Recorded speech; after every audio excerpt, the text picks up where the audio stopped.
Hey, what up, anime fans? I'm back with another video. This is from a premiere review. That's my third one this week. I'm calling this it's on November 7th at 1:37 in the morning. So I'm reviewing this in inventory arc of JuJutsu Kaisen, which is also got a special movie version coming out this month actually. So you can watch all 5 of these episodes together as a movie this month. Book your tickets now. I don't know when it's coming out this month, but it is this month, November. So book your tickets now. But I probably won't be on home media. But I probably won't be able to experience it, it's sad, but yeah. Like I said, this is a 5-episode adaptation of the ship is an inventory arc, aka Goto's past arc. When season 2 premiered, we saw especially the Act 2 specific arcs, but they sort of split them up. First up is the hidden inventory arc, as I said. These leads up to early August. So released in July 2023. And of course the Shibuya arc, which released a few weeks later in around August 31st, I think. I actually did a review on both portions of the story. I've reviewed every episode of season 2 when it released, so be sure to check that out on the channel. I haven't even spent any reviews on them. Alright, I'll show more of this case when I review the Shibuya arc. Alright. How long has it been since my oh god, it's been a while since my last video on the series. I'm reviewing it since season 2 concluded. And we got season 3 coming out in January. It'll be a multi-part story of the Culling Game arc. So right now we got part 1. I don't know if it's going to be a 2 or 3-parter of the story. I only know about 2 parts because part 2 was just announced recently. But we won't get more information about that until part 1 ends. It begins sometime in January. This video was set for me on January 2nd temporarily. So I can switch it to... I'll switch it to the day before season 3 releases its first part. A nice little treat. More of a daily review thing. Anyway, experience both parts. If I can link my reviews down below, I would have. Well, they're luckily in playlists on this channel, so I'll be able to find them pretty easily. So, yeah. So let's take a look at this cover. It's a really unique design. This is quite a recent release, as you can tell. Just love the front design. It's a really cool thing. Love emotional images. Here's the back. Let's see what's inside. Of course, only one disc because there's only 5 episodes. This is episode 25 to 29. Right.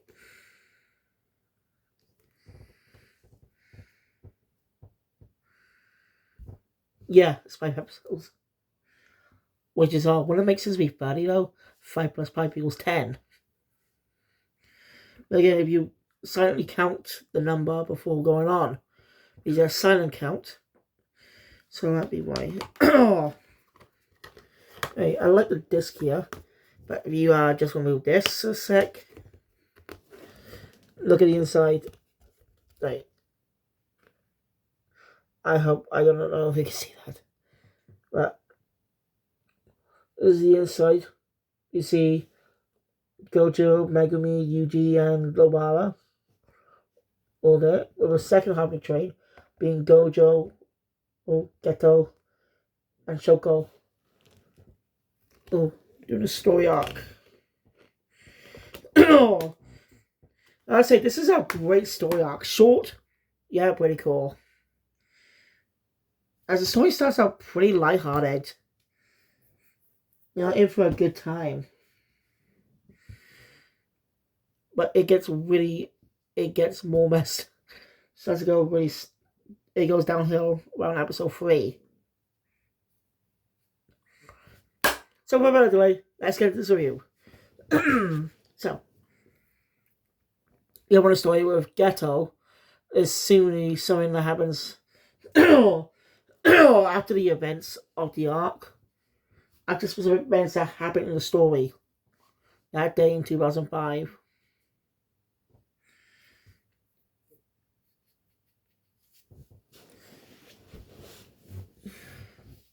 Which is in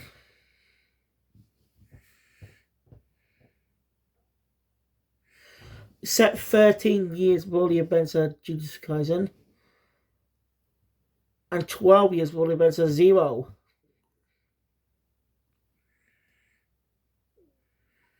That took place in 2016, I think. I rewatched those.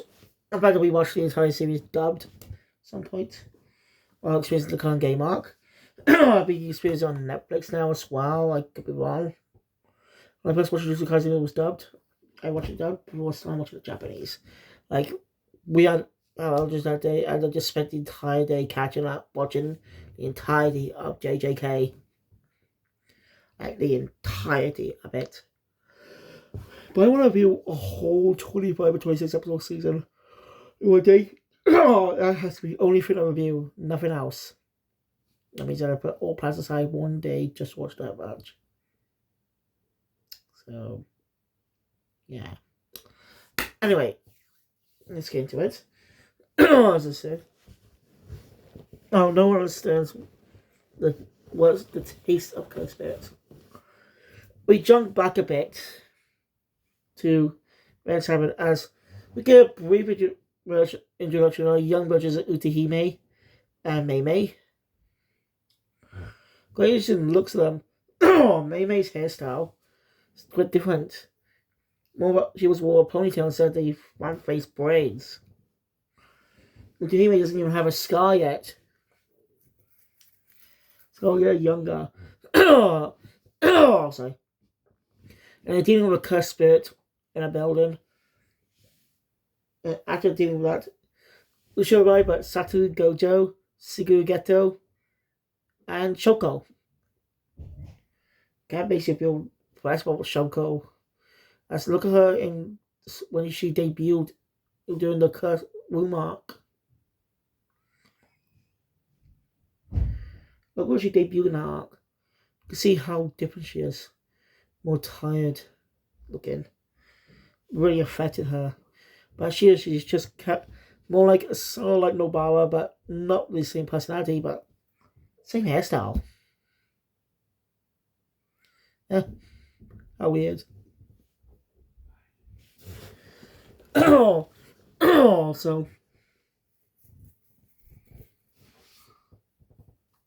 but anyway, but they seem to forget. This is one of the greatest opening part introduction to these aspects of the characters. It just shows what life was like for them. A more lighthearted moments with these characters. To help keep you relaxed more. You could be right with them. It still makes you question how did they become who they are later down the line? I will get an answer to that. Alright, the principal scolds them for failing to put up the barrier, which was mostly Goto's fault. And I didn't notice when I viewed the series prior, mostly because I've been gone more into the franchise since. But the principal shares the same BA as Kazuma Kiryu from the Yakuza franchise. No joke. Like, I did not know that when I watched the series in Japanese. It's mostly because I played a lot of Yakuza since then. I'm more familiar with it. Especially since his voice actor was also in Fairy Tail playing Capricorn. His voice is just recognizable. Speaking of recognizable, we got another familiar voice in this arc. No spoilers yet. So anyway, we just see after that school, we just see the three just chilling out playing basketball, and gives a good glance at their morals. As Gojo, basically saying, "Very non-sorcerers are basically weak and stuff, morphins." Sure, Grizzly runs out sense of attention, but the prince went to watch this, and basically assigning a mission to the two.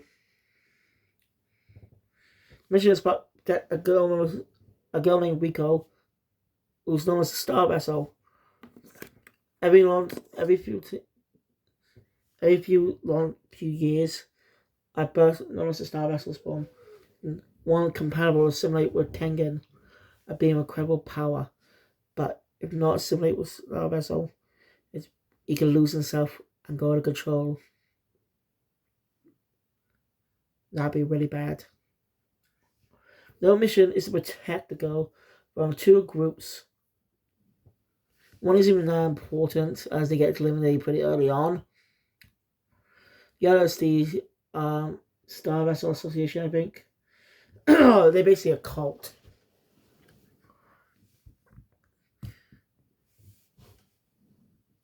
And I like how Gojo just understands it by referencing Digimon. I'm not kidding, he references Digimon as well. Even more funny, he says, if you didn't know, a lot of the Digimon manga were published in Shonen Jump. Not every one of them, but a few of them, including the B-Tamer series, including that B-Tamer manga, which predated the eventual anime. Also, Digimon Cross Wars, that online web novel. Well, that's I don't know what it's called, but we also got a new Digimon manga coming out in Jump. Jump, it's just gonna be a one shot. Shame, I would like to see how good Digimon manga Jump alongside the Metal manga. Oh well. So it'll be fun to read on my manga channel. Anyway, I'm gonna go. Interesting that I would have weapons Digimon. Must he gone permission or something? I think about might be watch for Oshinoko. They would have weapons stuff that wasn't. They would have weapons spins that would have no Lord Anime avoid the weapons like Disneyland. I can't remember much about that. I'm concentrating this, but if you watch Oshinoko, you will see they have a lot of references to other media, including Disneyland. That's why I say I mention it. Anyway, after that,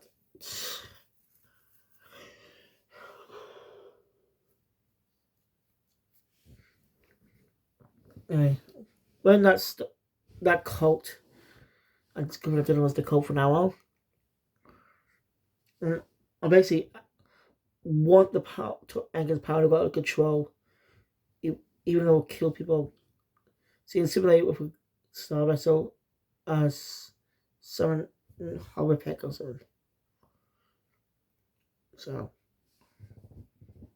once again, because of a man being hired, they got so basically the one who hired him, he's talking to, calls him Zenin, but does not go by that name anymore. This is Toji Zenin, but like I said, he doesn't go by that name anymore. They say he took his wife's last name, Bushigoro. Yep, this is Toji Bushigoro, father of Megami Bushigoro, one of my main characters. That's fascinating.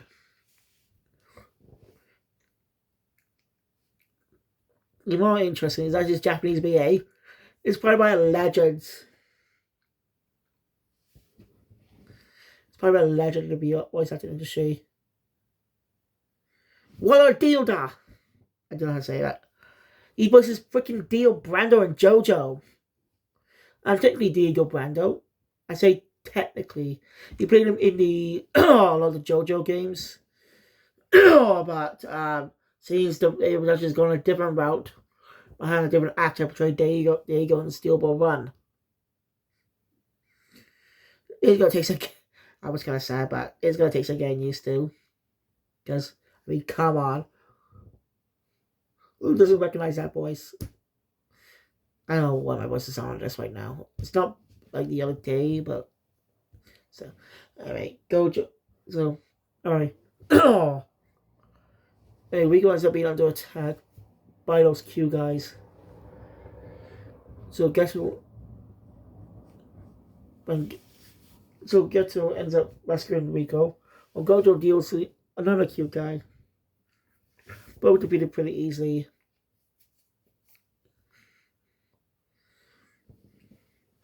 And then we meet Rico, who has an eccentric personality.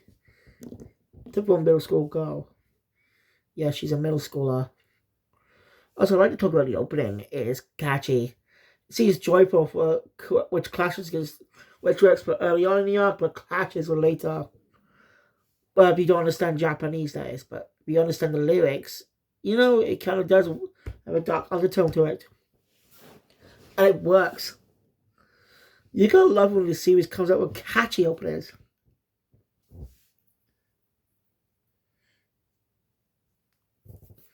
I'm sure there's symbolism why Gojo now wears a blindfold, but I don't know what the fuck it is.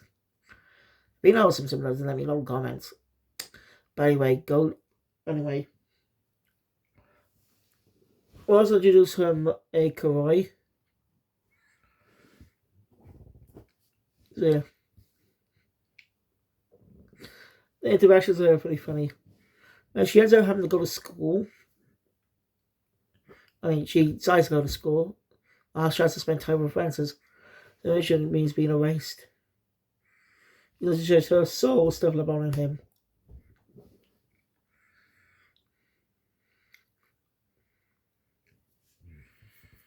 So, Gojo. So,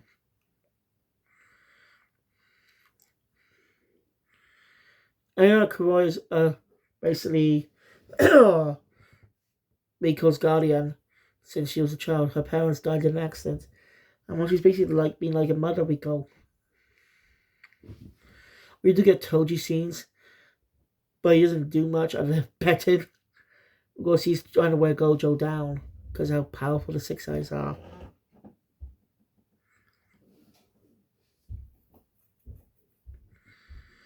Like I say, Toji's design's cool. What can you say badass anime character has a scar on their fucking mouth?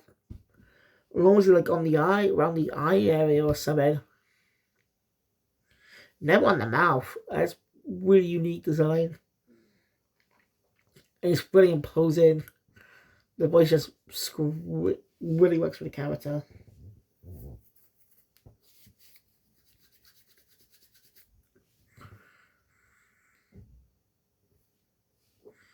Tengen's wishes are not when we go back to JuJutsu High.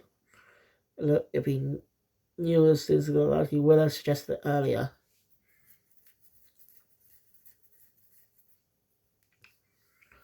Basically, long we could have best time of our life. What about and the interrupted when Yasuo says one of his cursed spirits being killed. Basically invaders. So quickly go and put it up. Get to us to find one of those sorcery users.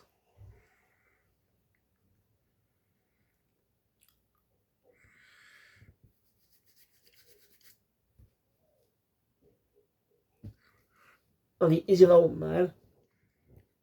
He basically can get her out since he uses curse manipulation.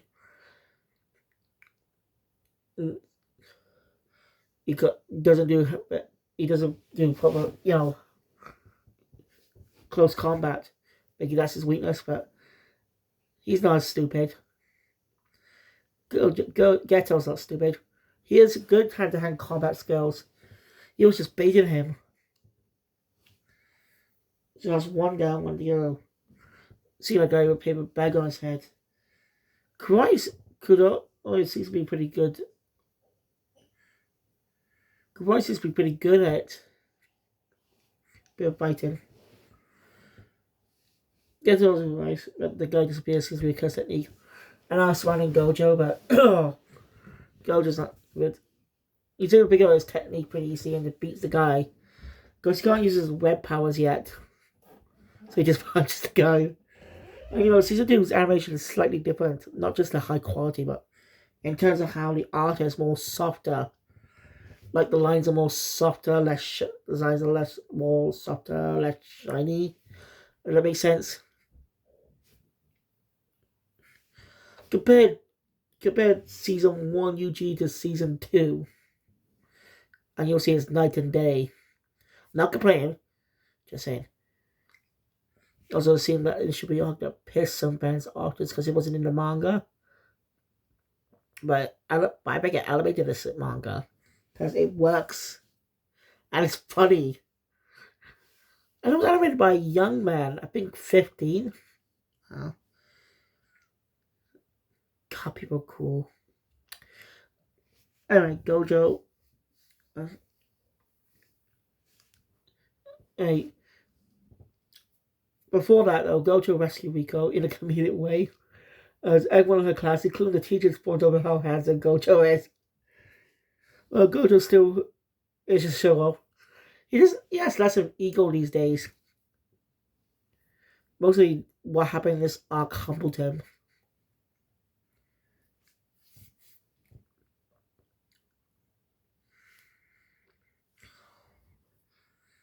And escaping. And Croy somehow being captured.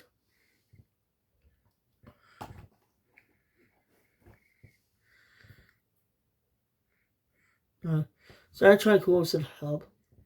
But Rico wants to still. After they go to lots of help on condition, he doesn't hold them back and stuff. And he rescued Kuroy off screen. Not joking. We just transitioned to Okinawa. That's where Kuroy was being held captive. That's weird.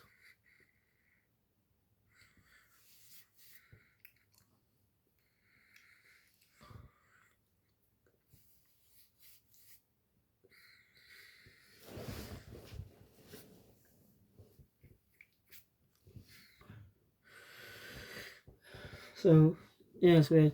Kuroy doesn't even know how she got captured. She was on the edge all the time, but she just somehow got captured. We can guess why. We can guess why there. So during that time, as his Nanami is also in Okinawa, made to help back up Gojo in a way. Meet up with Gojo, a hotel. And he's with another character named Haibara, who definitely might see a bit of Yuji in terms of personality. What happened to this guy? Not yet. Not yet. No, nothing bad happened to him, don't worry. God, why am I getting random cocks these days? Anyway, Gojo. Sorry again. Gojo's keeping his infinite powers on. Introduction. He wasn't really slept or rested, eating or sleeping since then. Gojo's a little worried, but Gojo reassures us really fine.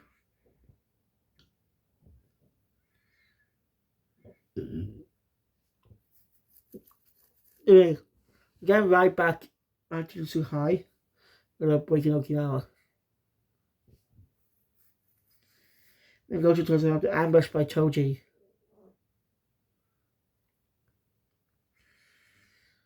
Gojo gets stabbed, but lucky Maju uses his powers to not damage any of our organs. So he tells Gelo to get Rigon Kuroi out to there before Gojo faces up against him. That happens. Gojo bows Toji, but he's no match. Toji's just too powerful. The guy doesn't even have any curse energy. He uses type of curse tools. How's this like Maki then? Who doesn't use curse? Who's someone who can't use curse techniques? But he's way more skilled than her.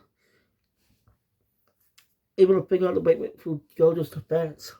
Obviously. Anyway, Getsu and Rico head to the location, head to the place explanation, but Karai stays behind. No show goodbye between the two.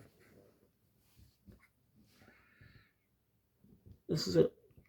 But Geto doesn't surprise him. He offers Rico a chance to live. As it seems like the principal wanted her to live as well, in his own little way. And he and Gojo discussed it prior to it behind her. That they wanted to fight Tengen. So she's lived. As the ending being played in the background in the scene, making it more emotional. As she wants to live a normal life as well. But Sunny is interrupted when she's shot and killed by Toji. Goes in a fight between him and Geto. Ivano Kuroi is also dead. It's kind of sad. Geto does his best in this fight, but also ends up losing. As the boys, alright, Toji delivers the body to that cult. Saying goodbye to his handler.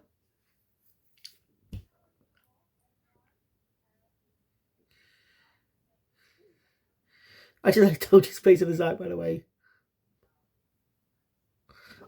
The expressions he has is just how he makes him one of the best arc antagonists ever. It's just a waste what happens later. It was still satisfying, but a little waste of his little waste. It'd be so cool to see him in present day.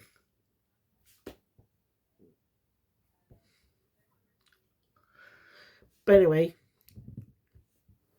later he ends up being confronted by Gojo, who manages to survive thanks to his powers. In a fight between the two, as sees the powers made Gojo gone high on power.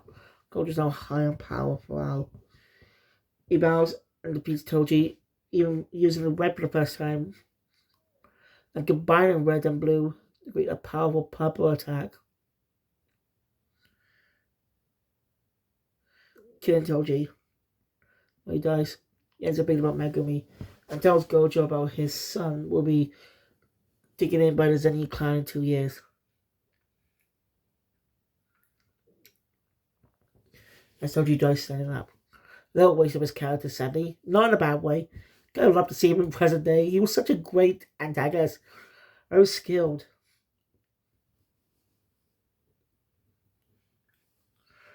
We get a scene focused on with Gojo carrying in Riko's body while those cult members are clapping, praising that she's dead. Gojo does go, should they kill him? But they don't. That is really heartbreaking. And that scene ends up affecting Geto even a year later. Well, first, Gojo's managed to control more of his powers. Shogo's never really sent on dangerous missions anyway. You gotta take care of missions by himself. And what happened that day still lingers in his head. He instantly recognizes the direction of Haibara. Haibara's too trusting. But a youth sorcerer comes in who says, "What woman's your type?" Sorry, let me say it again. What woman is your type? Sound familiar? Sound reminds me of Toto. Was she his mentor? Well, this character will reappear in the Shibuya arc, so don't worry. We'll get confirmation then. So anyway, how I managed to leave. That Yuki feels she hates JuJutsu. She wants to make a world where cursed energy doesn't exist. No, cursed energy. They can make non-sorcerers into sorcerers. Be able to control the power of cursed spirits, as in control how much energy comes out of them. Make it peaceful as possible. And get the conclusion that kill non-sorcerers that could really help them. Because Gerto's still conflicted. And he was at a two-house and one wants to kill non-sorcerers. Yahoo does not change that, go down that path. To get away to his size. And one mission basically decides it. Mission to the bench where they held capture 2 girls who can see spirits, but blaming them for what happened to the bench. But get to investigate earlier, and they're not the cause of it. But yeah, they still abuse the. They still abuse the girl. They're calling monsters and stuff. Until Yeto's basically fishing picked his path. As symbolism of one flame going out. Since 2 places burn and show 2 shadows of Ghetto. One going out and that shadow gone. Basically symbolizing the path. Basically symbolizing Ghetto's made his choice. And the Colonel's villagers only taking all skills with him. Gojo's shocked to find this out. It's the short, so is the principal. Later, Shoku encounters him. No detail, Gato's hair is now a little looser than before, as he was just neat and tidy, showcasing his personality. But now the looser is showing he's finally free and out, choosing his own. Is he? You get what I mean. Shoku goes to Gojo, and Gojo ends up confronting him. Basically, Geto's not going to change. This is who he is now. This is better.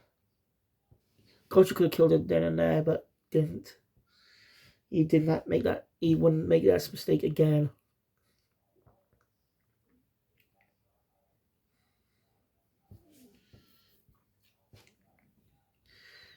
I really like to see a Geto versus Gojo fight. Would have been cool.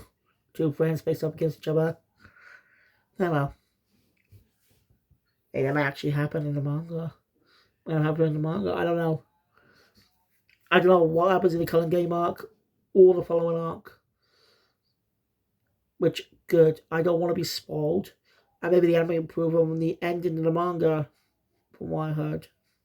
The manga ending wasn't that great. And Black Clover's going to be ending soon. Isn't it in a new climax? No, that's how that works. And affected Gojo. And now Geto is taking over that cult.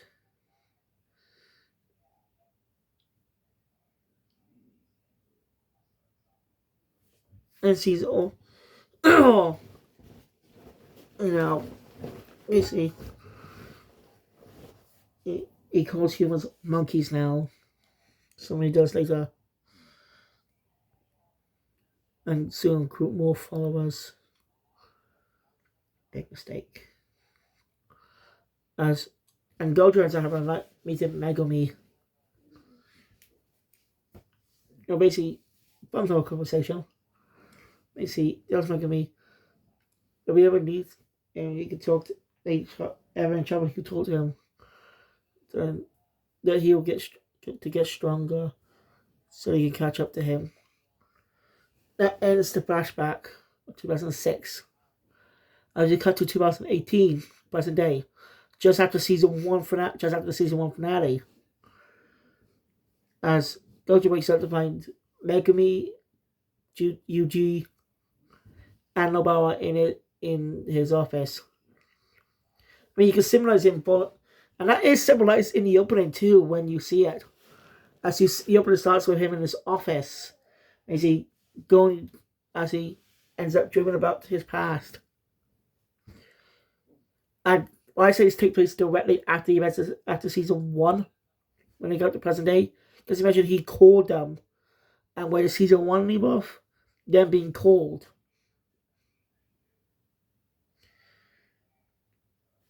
And the interaction with Megumi, I think that was shown in season 1 as well, during the death painting arc.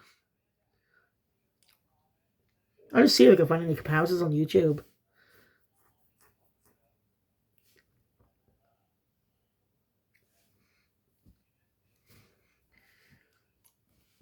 Very cool.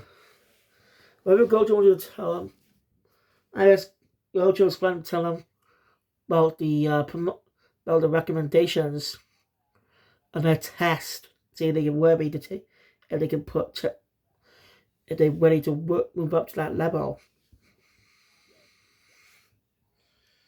That's my guess. But that ends the hidden inventory arc.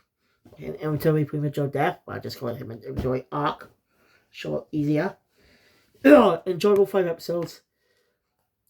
Short, yet still managed to work as total story in a short amount of time. Even though we didn't know Rico or Korailon, we still felt emotional when they died. Even more emotional, Gojo and Geto's relationship. We knew what was going to happen, but seeing it still makes us hurt. I cannot wait to tackle the Shibuya arc. If you want to see my balls on every episode, be sure to check out my reviews on it. They're in a playlist. So, yeah, thank you. I'll see you guys next time for another video. Well, you get what I mean. I'll see you guys next time for another video. You'll probably see me in a different video later. After you're done with this video once this comes out. Keep your out.